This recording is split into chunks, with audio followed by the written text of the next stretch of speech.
I want to speak to you today about cybersecurity programs and our journey in establishing what we feel is a comprehensive one, and some of the learnings that we've had along the way. I want to start by explaining my long title.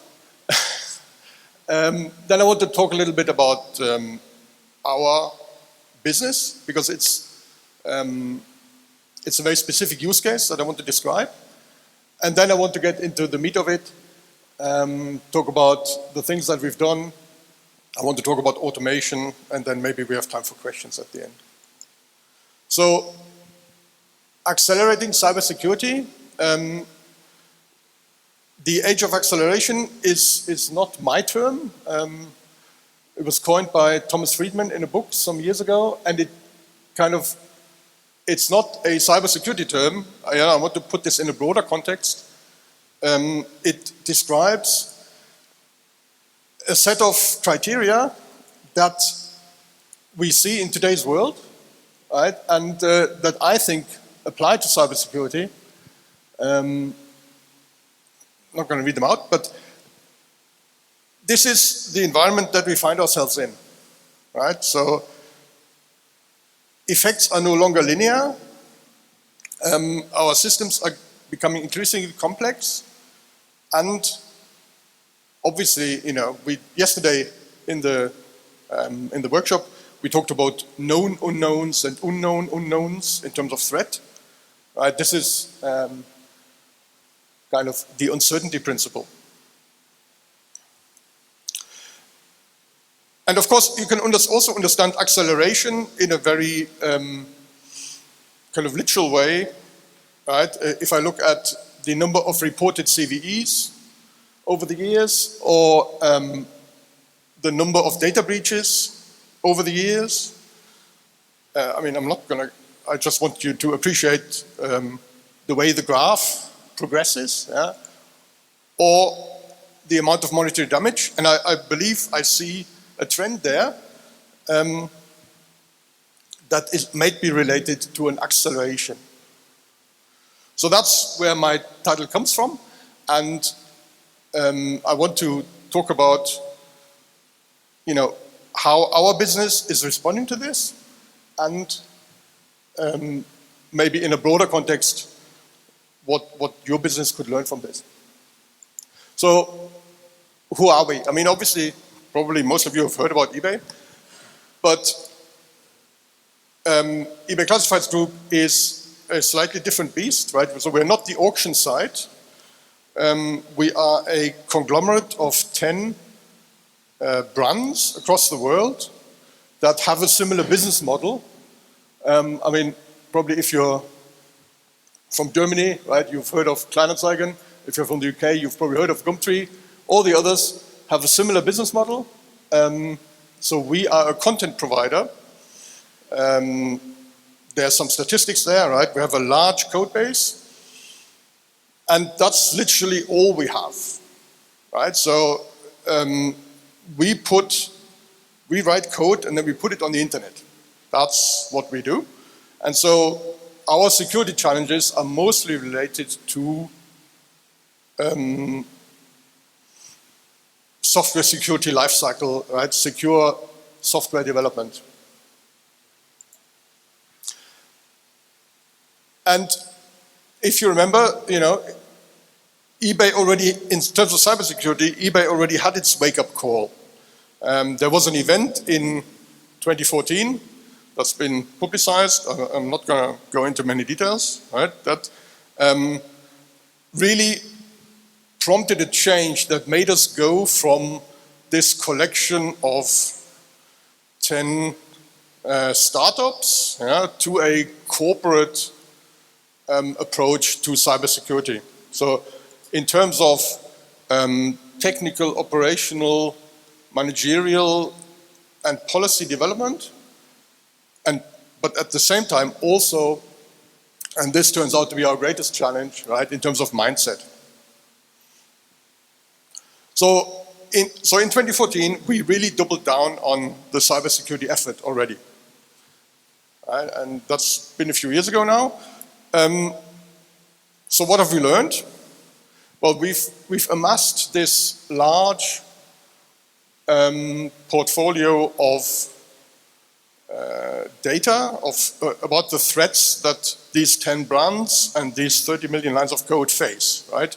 So we have some ticketing system that has data about the kind of threat, when it occurred, what people worked on the remediation, who reported it, how often these things happen. And of course, on the other hand side, and that's what I said earlier, what we have is our code, right? And there also we have data about who commits this code, what teams work on this, how often this code gets changed, how complex the code is. And what we did earlier this year for the first time is, right, we looked at this data and we analyzed it. I was nearly going to say we put it through some AI, but I'm going to prefer to call it complex maths instead, because of what we heard earlier. And so we drew some learnings from this. And they may be not, they're not a great revelation, but at least now we have some data-based, so some founded evidence of what goes on with this in our software security development, right? I say, none of this is super surprising. The KISS principle still applies. The larger your team, the more brightly people think about how to write secure code, right? So a single person working on code is a higher risk. If you change often, so high modification frequency reduces the risk of introducing some vulnerabilities. And the interesting thing is, or at least this was kind of the most surprising learning to us,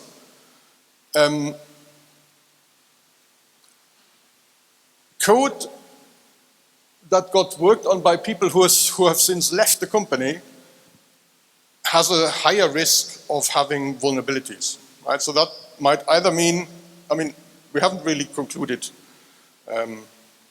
what that means. Either it means all the bad coders leave, or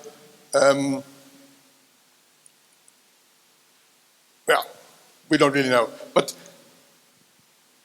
especially the last point, right? The high modification frequency. So we pride ourselves on being agile, right? All of these 10 companies work in an agile software development methodology. We have continuous releases. Right? So we change our code on these websites 20 times a day. Every time a new feature is rolled out,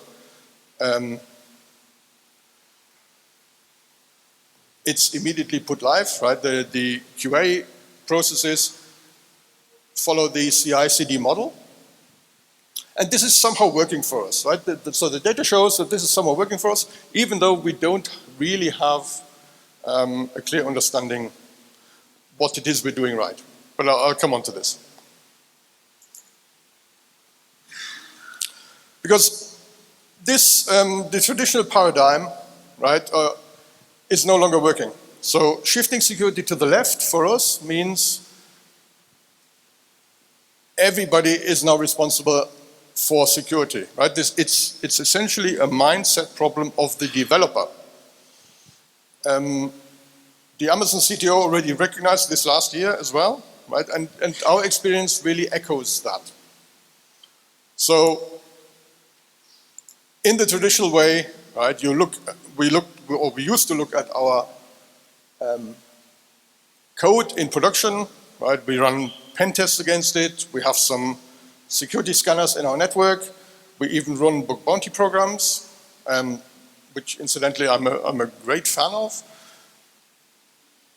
But this, when you release 20 times a day, then an annual pen test makes no sense at all, right? To give you an idea of the quality of your security posture. So then, about 2 years ago, right, we started to really attack the code, right? So automatic scanning tools, dependency check, secure design guidelines. And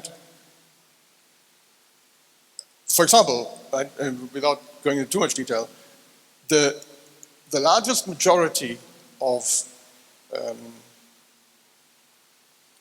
vulnerabilities that we see in our code is cross-site scripting, right? And you would think that with all the template engines that we mandate, and after all, it's 2018, cross-site scripting in websites should be a thing of the past. And what we found out that actually we're doing most of the things right, or our developers doing most of the things right. The vast majority of those vulnerabilities come from external open source libraries that we include in our code. All right, so I cannot stress enough how important dependency checking is for your secure software development. And now this year, for the first time, we went a step further. And this is based on the analysis that we just did, right? So we've always done, and I'm sure everybody is aware of the importance of security training. We've done this for a number of years. We're raising awareness. We have online training. We have on-site training. Every new joiner to the company gets some security training. So it's a mindset challenge. And it goes with ownership, right? This is what I said about developers leaving the company. We still find that we have code in production that hasn't been touched in a few, let's be optimistic, say in a few months, right? Not to say in a few years. And this code is no longer being developed. It's not owned by any particular team because there were 2 reorgs of the company structure in between. But this happens to be our authentication system, right, for the website. So these things remain a challenge for us. It's a mindset problem. And on the other hand side, of course, we're going with the technological advances. So we started out when the world was, our cybersecurity world was understandable, right? We had bare metal servers. Every asset had an IP address. We used to audit the Puppet code. And we had some super firewalls, right, to provide segmentation between these different businesses. Then, a few years ago, we moved to an IaaS system.